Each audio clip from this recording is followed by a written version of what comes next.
Welcome back to another episode of TVGP's Critical Misses. For this season 1, we're watching all the hits we missed in the Fast saga. This one is 2009's Fast Ampersand Furious.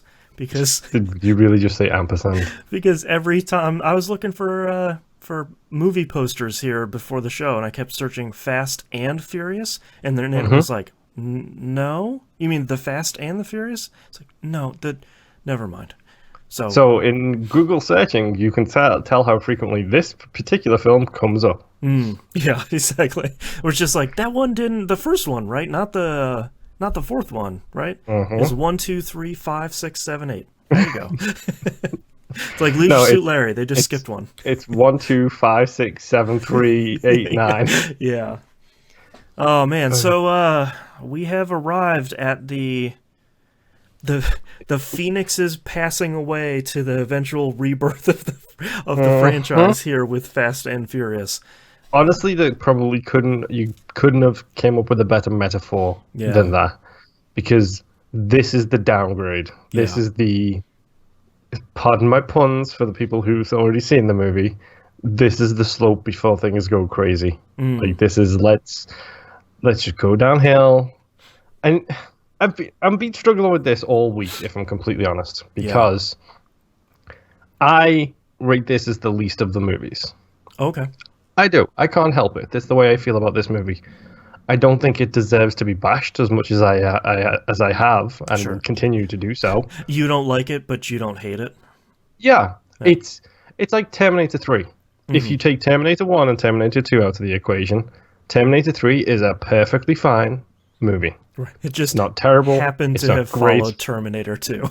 Yes, exactly. Yeah. And in this case, Fast Ampersand Furious is a perfectly fine movie with 5 sequences of CG nightmarish mess. Oh no. Yes, we'll talk more about that in a moment. Lightspeed. But Fast Ampersand Furious cannot help by the fact that it followed Tokyo Drift. Right. And it cannot help by the fact that it is followed by Fast 5. Sure. So it was a bad movie. So it sounds like it's a 1-2 punch of it's a bad movie because both of us liked Tokyo Drift 3. A lot, and then 5 happens to be really great. So it's just like, well, 4 you kind of lose both ways. It's the poop between the bread in this poop sandwich. Like it cannot help it. Honestly, I'm going to go into this with a bit more of an open mind. I'm going to hope that I can take more enjoyment out of this movie. There are things about this movie that I genuinely enjoy. Some things in this movie, I know I do. But then there's the CG nightmare. Oh, man. Like, I'm not kidding. Be prepared, because it gets real bad in places. Yeah. And I think, production-wise, it was a bad decision to do what they did for a couple of sequences in this movie.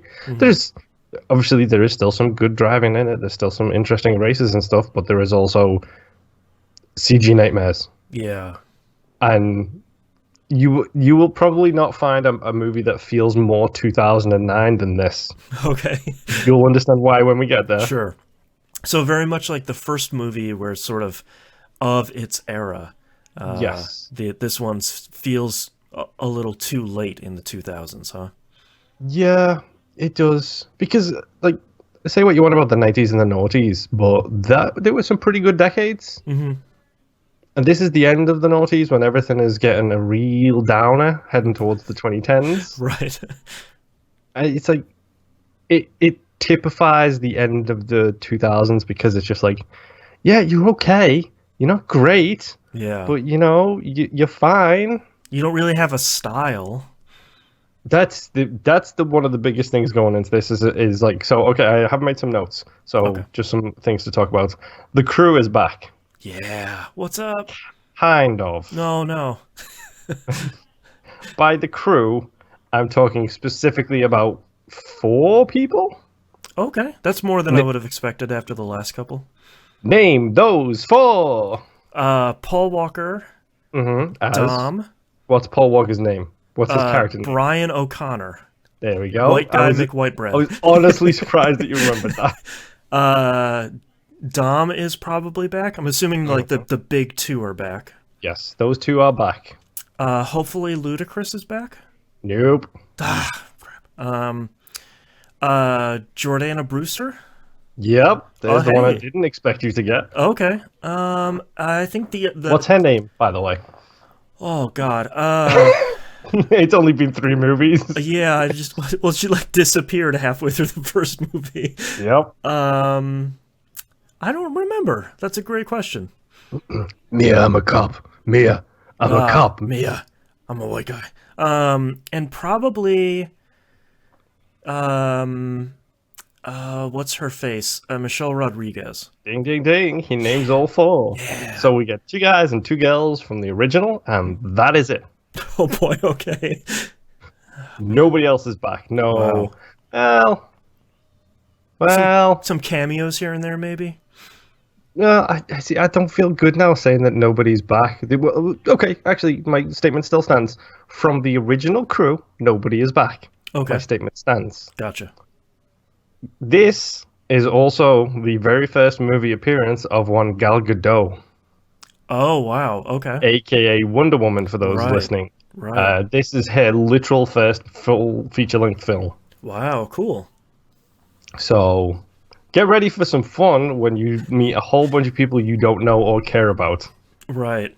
Well, and that's interesting because to me, from the first movie, those 4 felt very much like the crew. You know, there was like the angry other guy, and Jesse's dead, so whatever. You know, like there were a couple of But other dude, people. you've in already the crew. forgotten about the stoner dude. Like that's what makes me Oh laugh yeah, about I this would have whole never. thing. Gun to my head, I would have never remembered that dude. But like, I think that sort of proves my point of like there were a lot of these other people, but like the 4 core family members were very much like those 4 people. Mm-hmm. So I'm Leon was the stoner dude's name, by the way. okay. Wow. Jesse's dead. Leon's the stoner dude. Vince is the angry guy. Right. Leon's now just featured in Final Fantasy VIII. But I'm assuming that we'll get some good scenes of like, hey man, what you been up to? Oh, it's been a while. Wink. You know, like, Will we? Will we really? interesting. This is going to be the first movie where Dominic Toretto and Brian O'Connor have interacted since the end of Fast 1. When Dominic Right. found out he was a cop and basically sabotaged his entire operation. It's true. Yeah, and then like pieced out in that car Uh-huh. after the world's weirdest drag race. Oh god.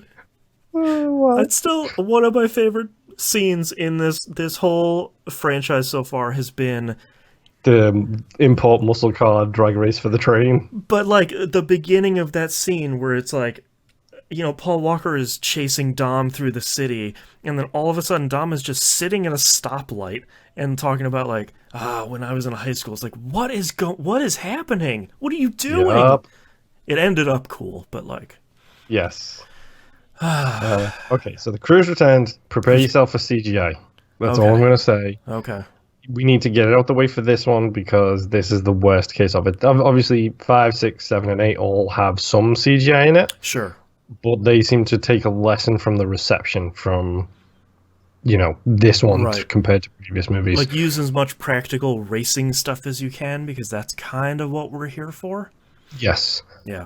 And this is also, funnily enough, the movie responsible for the franchise continuing. Right. Like Fast and the Furious had to die for Fast and the Furious to live. Yes, Right. because it's really, really weird because obviously Tokyo Drift was kind of a bit of a write-off. Yeah. This movie made more money in its opening weekend than Tokyo Drift did, period. Wow. Okay. Yep. Estimated budget of 85 million.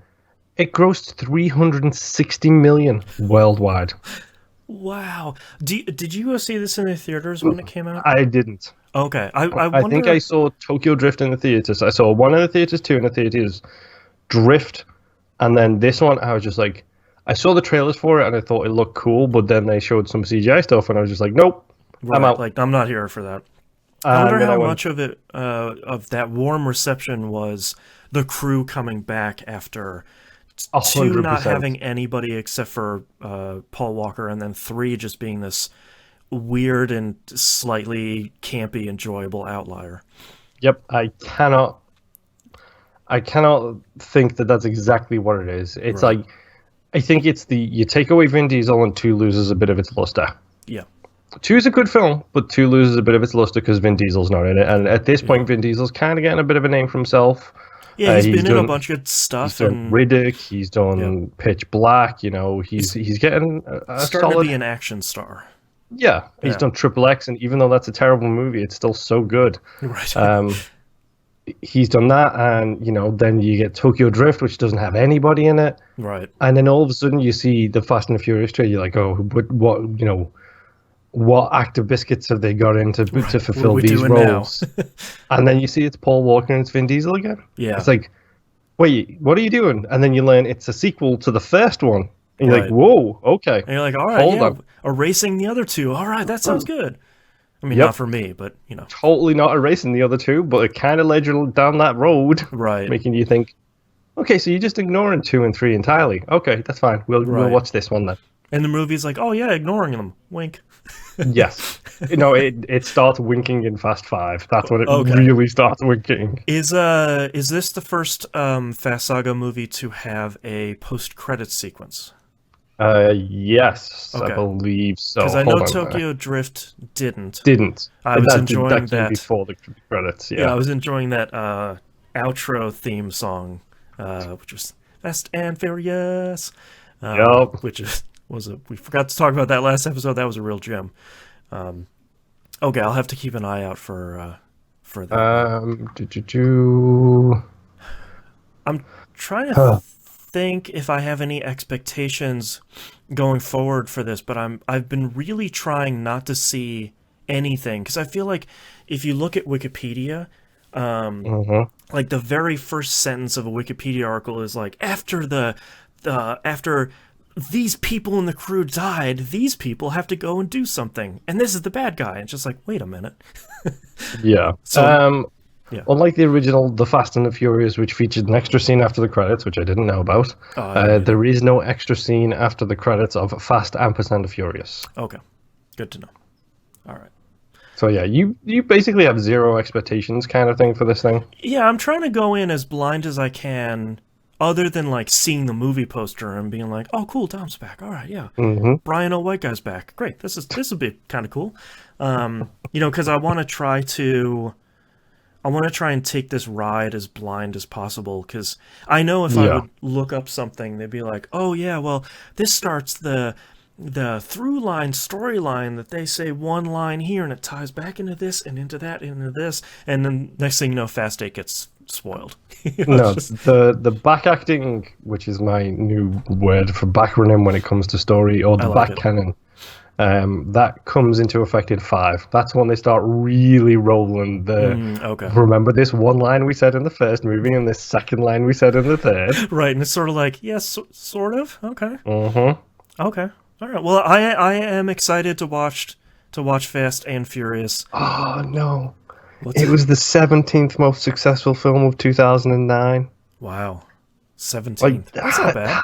I don't know how this thing made the gangbusters it made. The only thing I can think about is Paul Walker, Vin Diesel, they're back. Yeah. That's the only thing I can think of. Interesting. All right, well, any more notes here for Fast and Furious? Nope. All right, well, let's go watch the movie.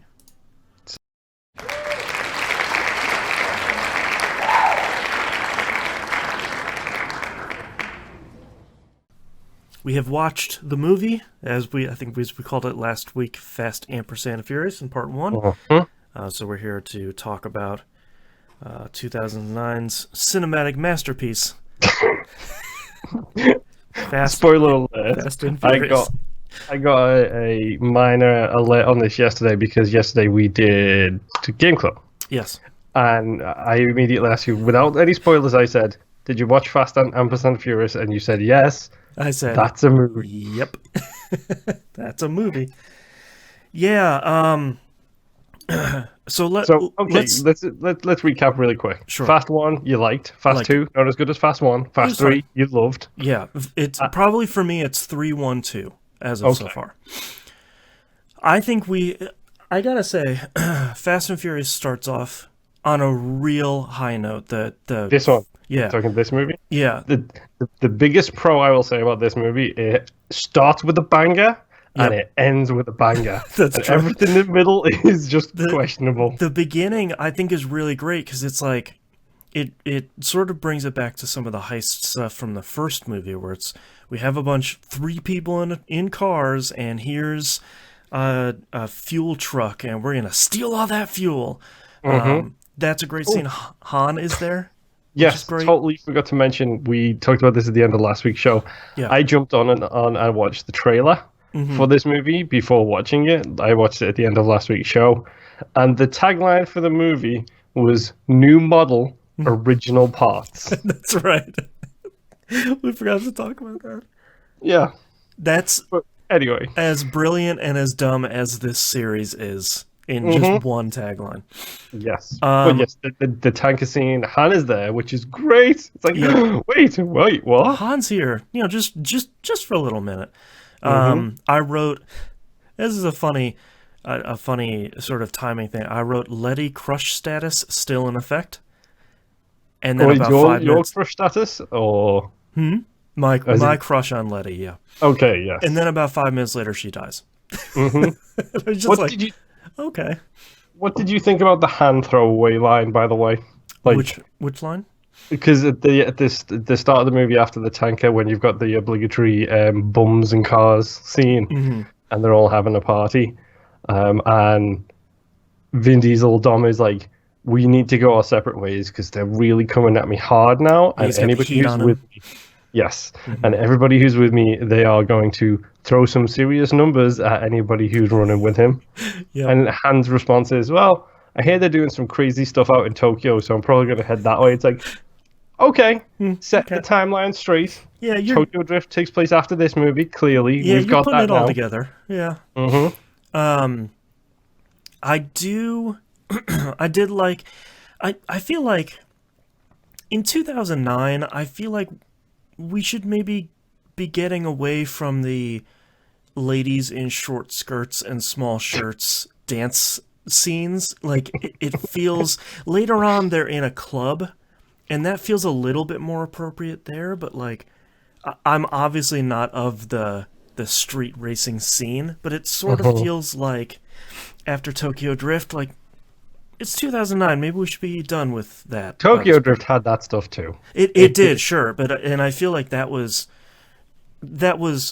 old enough at that point, because that was what, 2006. I don't even know anymore. Yeah, it was sort of the first half of the 2000s, and I think in 2009 it was sort of like, I feel like Fast and the Furious' storyline is maybe trying to get bigger than these scenes, and there's only that one, and then there's a club scene, but. I do have to say they introduce Brian O'Connor again in a really interesting way, where it's like, I have a suit, I'm chasing a dude through the streets in my suit, which was because why is he doing that? Because he works for the FBI. Ta-da! So in other words, Mia, I'm a cop. Right, Mia, I'm a cop. I kind of liked the scene up until they both jump out of the window and then land on the roof of a car, and then both of them are totally okay. And quick point hint. Yeah. Start embracing that stuff now before we get too much further away. And I sort of don't have a problem with that. I think that's always just so funny, because like, if that was real life, both of them would be like, oh God, the pain. Especially the guy underneath who, went through the hood of the car or the roof of the car and had Brian land on top of him. Right. And then that's kind of the movie. So thanks for listening, everyone. The rest of the movie from that point on is bad. It's distinctly mediocre. So yeah, let's talk about the GPS.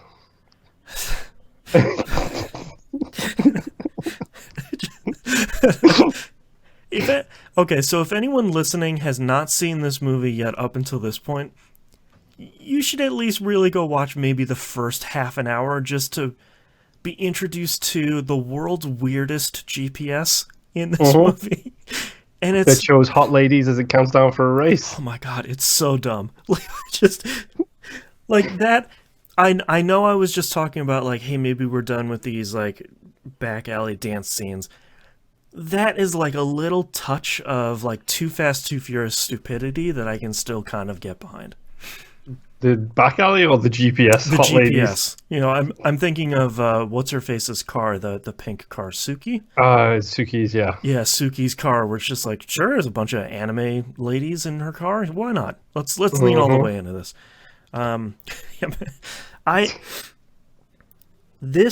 The race scene between these four cars isn't the lowest point of racing in this movie, but I sure thought it was when I was watching it at that time. And you didn't realize what was yet to come. Yeah, I didn't realize that there are multiple way worse racing scenes.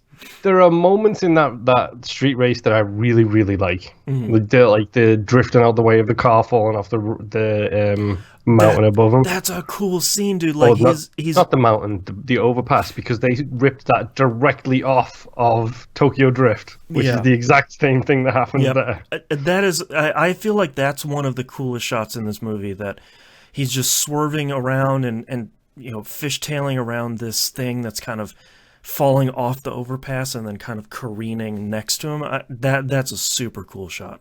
Paul Walker would have won. Paul Walker would have won. Yep. Vincent, I'm disappointed in you. I am not, because I love it. Because it's the cutthroat attitude. It's like, oh, you just think you're so smart. With the Too Soon Dom referencing the first movie with Too Soon Jr. by Johnny Tran.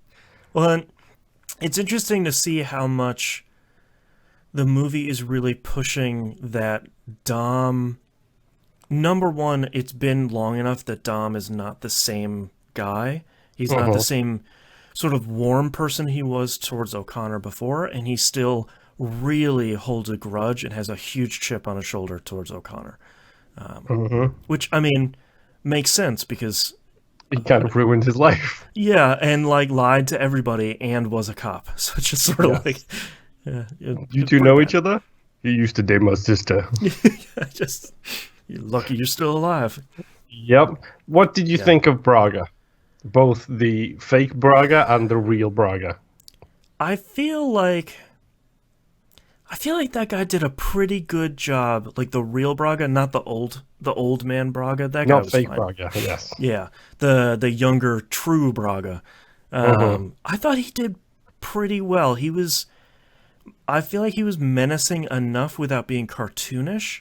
Yep, I think he genuinely is a really solid part in this movie. Like him, he pulls that first lieutenant kind of the big bad, but seriously is actually just the big bad really, really well. Yeah. Because he never really gets his hands dirty either. He's got Phoenix to do all of that work for him too. Phoenix, right? Spell Fenix, by the way. Yeah. Just to... You know. I thought he did a really good job of being that first lieutenant, where it's sort of like, I'm not king of the hill, but I'm really important, and you still don't want to mess with me, but you definitely don't want to mess with Braga. Yeah, Braga is a really great boss name, by the way. Yes. So I'm guessing for the order of the movies for you, I'm guessing it's 3, 1, 2, 4 so far. Yeah, hands down. Rank the bad guys. Oh man, this one's got to be up there. I think the Too Fast, Too Furious guy is probably the worst. Yes, 100%. He goes dead last. I think the bad guy in Tokyo Drift is probably second. And who's the bad guy in the first one? Johnny Tran / Paul Walker / Vin Diesel, depending on how you look. Yeah, Johnny Tran is fine. It would probably be 4, 3, 1, 2. I would have to say. That's roughly where I would fall to. Because DK is great, and this guy is just super, like, just that cockiness. I feel like he fixes the problem with the villain in 2, which is that guy never felt dangerous. This guy does, and he's not even the boss. Yeah. And I think that's pretty... He feels more dangerous than Phoenix, and Phoenix is meant to be his muscle, and that tells you something about how he comes across. Gal Gadot, what did we think of Giselle, which is her name? Not bad. I feel like For a movie debut, I think she does pretty solidly in this. she feels like she's really pretty green, but Mm-hmm. not. I don't think she was really bad. It's just sort of like, all right, I feel like a couple more years under your acting belt, and I think you'd be really Wonder great. Woman. Yeah, you could be anyone you want, like Wonder Woman. Yeah, I thought she was okay. I thought she was really great in the role of like trying to seduce Dom, Mm-hmm. and I really liked that it kind of didn't work. You know, like Dom goes through that whole laundry list of things he looks for in a woman. She goes, "That doesn't sound anything like me," and I was like, "That's a great line. That's really good." And I like the fact that he's like, yeah, it's not. Yeah, yep. Like, be an end all of the discussion. It's not you. Hashtag deal with it. Yeah. God, what else? Should we talk about the tunnels? Do we really have to? The tunnels is some of the worst filmmaking I have seen in a really long time, and it. Mm-hmm. I think the concept is really interesting. Like Yes. you have Giselle in the earpiece, like pushing them across the border faster and faster and faster because they have the border Thermal engagement cameras. You got the helicopter. like Everything else. they're closing in. But every time there is a shot of any cars in the tunnel, I have no idea what is happening. Yep. It's just a bunch of wood and dirt and some number of cars. I don't know who's driving them or what's happening. Yep. Did you even catch the fact that in the second tunnel chase, Dom abandons the car in the tunnels? Yeah. Excuse me. Barely, because there's one shot in the first tunnel chase where they show like a bunch of propane tanks, and I'm like, okay, cool. So like when they come back here later, they're gonna blow those things up. Chekhov's propane tanks. yeah, exactly. And it's funny because that's the only thing you could tell for sure in that first race. And then of course it's the thing, like I do like when Dom abandons his car in the second tunnel chase, I do like that he just jumps into another dude's car and kicks him out and drives that dude's car away. One might say he is a bit of a wheelman. Oh boy. Yeah. That stuff is pretty rough. And my last note here, I do like seeing Liza Lapira in something else. She's the FBI agent that works with O'Connor. She's the one from the Parks and Rec Blues, something Blues. Brooklyn Nine-Nine? She might have been in an episode of that. Yeah. I remember her from there's a show called Traffic Light. It was only like one season that no one watched. Oh, we're thinking about different cops. Okay. Yeah. Because the lady from Brooklyn Nine-Nine is in this as well as one of the FBI agents. Oh, I must not have spotted her. Okay. Yep. Yeah, I like Liza in a lot of stuff, and I feel like Is she the rookie tech assistant lady? Yeah, she's the one that's like running plate numbers and matching cars, and they're doing the walk and talk. You know that lady. Yes. What did we think about the FBI rivalry between Paul Walker and his Stasiak, which is a great name. That is a really great name. I sort of didn't care about it until he gets the crap beat out of him. Yeah, like slams his face into a wall, and his boss is like, "Hey man, go get yourself cleaned up." And he goes like, "What the hell, man? O'Connor just assaulted me." And his boss is basically like, "Oh, baby got hurt. Like, ooh, go away." Like, no one cares. And I was just like, the funny thing is like, he hit me first. He didn't. You assaulted him from behind, and he responded. Right. It's legitimately the opposite of what you said, and you got your nose broke for it. So, right. Again, hashtag deal with it. It's your own damn fault. And I like that he just looks messed up for the whole rest of the movie. Oh, the movie doesn't take place over too many days. It's only like a handful of days. I like that every time you see him is just like this purple mess all over his face. It's so good. Yeah. Oh. Let's see. We got the cop. What did you think of Dom's Batman vision?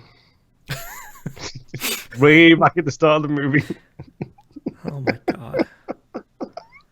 There's so much in this movie that's just... It's so, I hate to say it, but it's so forgettable. And the worst thing is, acting wise, I feel like all of these characters act better than they have acted in years. Yep.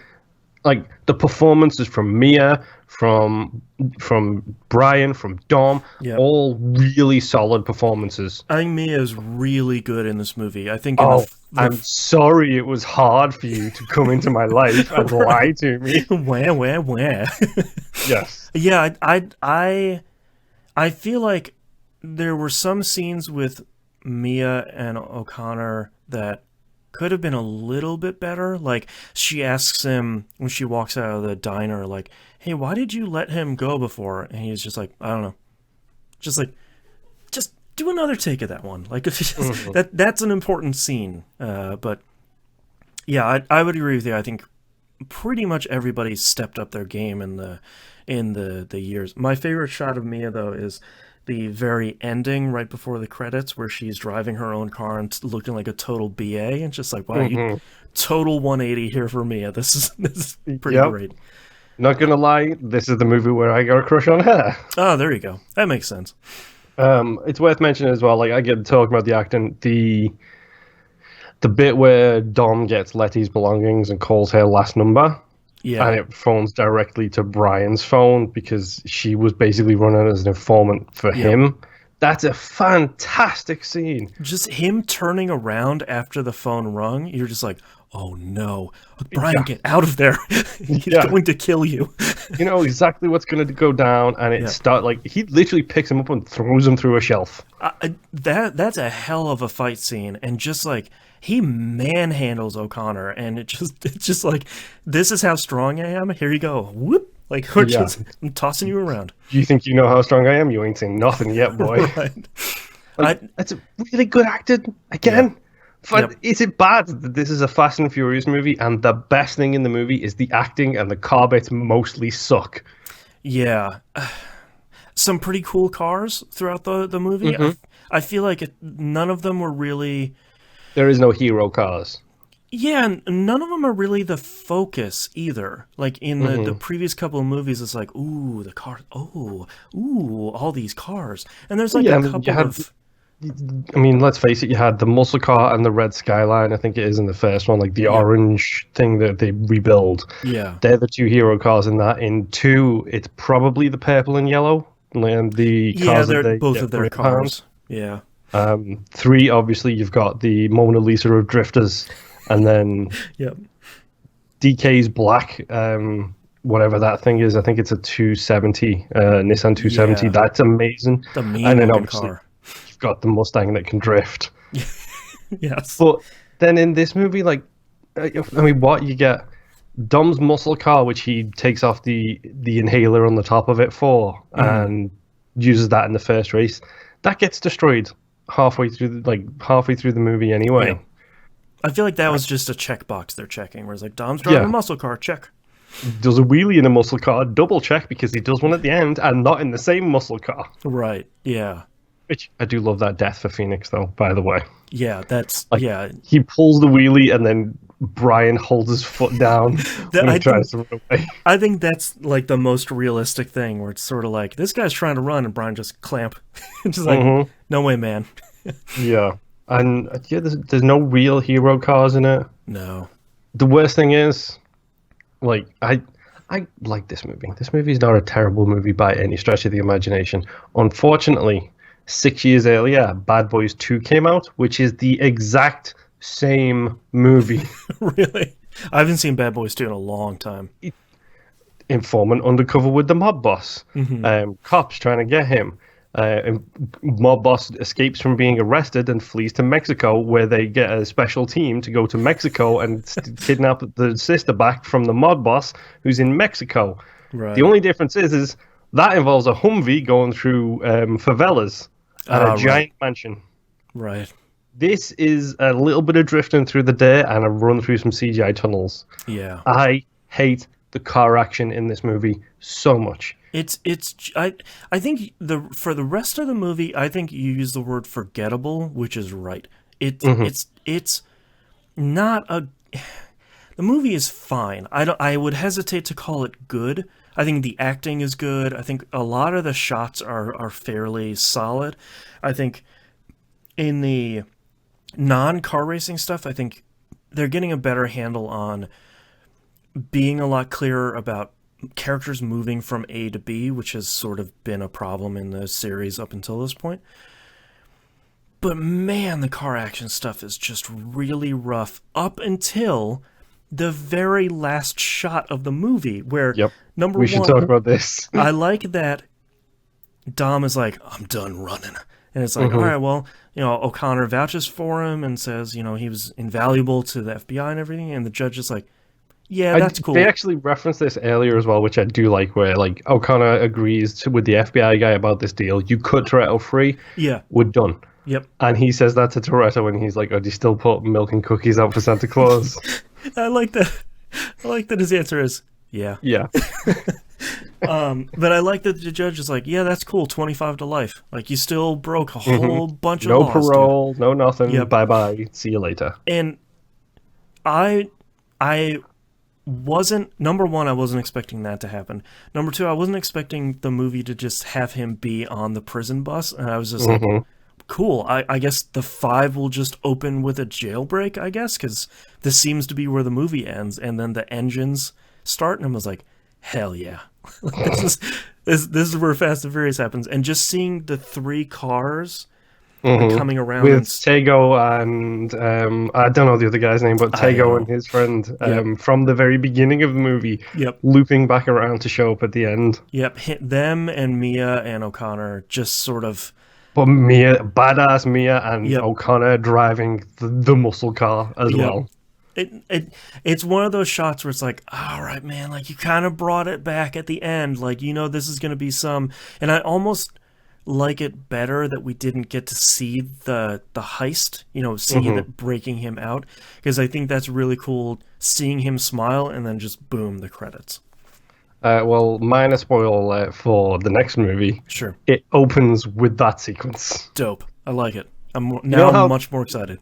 You know how this movie starts and ends with a banger? Yeah. The next movie starts and ends with a much better banger. There we go. Actually, technically, the next movie starts with 2 really great bangers, man. We'll see how things go there. Yeah, I feel like you have said throughout this whole series, this whole season, that this is your least favorite. This is a real low point for the series. And I can definitely see why it made so much money. Like, why people were so excited to see it after 2 and 3. And why... don't forget, new model, original parts. That's right.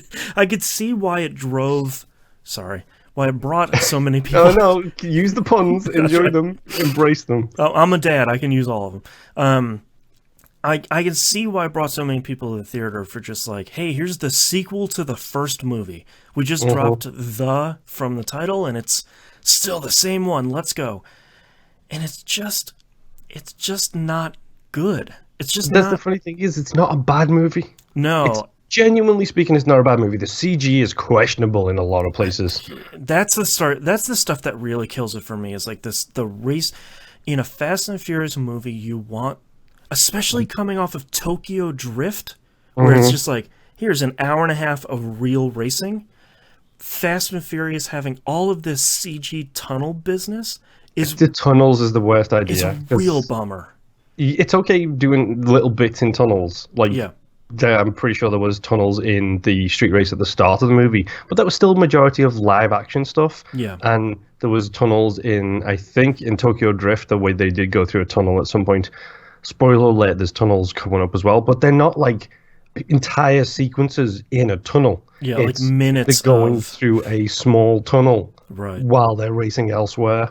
And I couldn't even imagine how difficult it would be to shoot those tunnel scenes for real.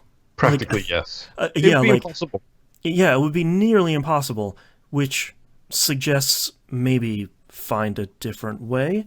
But I'm not a filmmaker, so I can't say for sure. But that, to me, really sullies a lot of this movie. I feel like that brings so much down, but all the stuff we've been talking about, like the acting and the cinematography. The villain is really great. Gal Gadot is great. Like, there's some... Only thing that's a bummer about Gal Gadot, I wish we got to see that she had, like, some really cool car. I just wanted her to, like, drive up and be like, burp, burp, and her... Yeah, you got her little Porsche at the end of it is pretty much all you get. Yeah, she had some, like, super baller car, and we never really got to see that. But yeah, this movie is just a bummer. And it's not, like you said, it's not bad. It's not a bad movie. But like I wrote on Twitter, it's an hour and 45 minutes, and I watched it and I went, okay. Like, that was a film. Yep. And it's not something I'm upset about, but just sort of like, just one missed opportunity after another. Yeah. So we've hit the low point, obviously. Yeah. Next week we have a different intro to record. Yes. I'm going to talk about this now, so hopefully I don't mention it next week and you forget about it by then, which I know you will, so that's fine. Perfect. Yes. 2 days ago or something, someone mentioned 5 perfect movies. Like, movies that you define as perfect. Sure. Number 1 on my list was Fast 5. Okay. Not that I'm going to hype this up or anything. No, I have heard... I feel like Fast 5 is the one I've heard the most about. Is that the bank heist one? That is the heist movie, yes. Yeah, okay. Yeah. So that is where it decides we've done Point Break. Right. We've done Two Buddies. We've done kind of a different Point Break style, but sure. We've done the Police Academy 1 and 4. What else can we do? Right. So 5 is the shift to a heist movie, yes. Gotcha. Okay. Yeah, I am this is definitely the low point here, but I am definitely excited to get to 5 to sort of see how they start to sew all this stuff together. Because you already are aware that 5 is the one that starts bringing everything back into it. Like, that's when they think, let's just embrace 1 and 2. Yep. Let's embrace 3, see how things go, that kind of stuff. Yeah. Yeah, so I'm excited for sort of... I feel like we finished, to use the Marvel Cinematic Universe terminology, I feel like we finished Phase 1, and now we're moving on to Phase 2. Wait, does that make Fast & Furious the Avengers of the Fast and Furious franchise? Does not. Well, so maybe 1 through 5, and maybe 5 is the Avengers. Oh, that'd be great. Yeah, but I'm excited to watch this one, this next one, especially coming off the heels of sort of the lowest low, sort of hitting what seems to be everyone's favorite one. So. All right, well, thank you very much, everyone, for listening, and we'll see you for the next movie. Bye. Bye.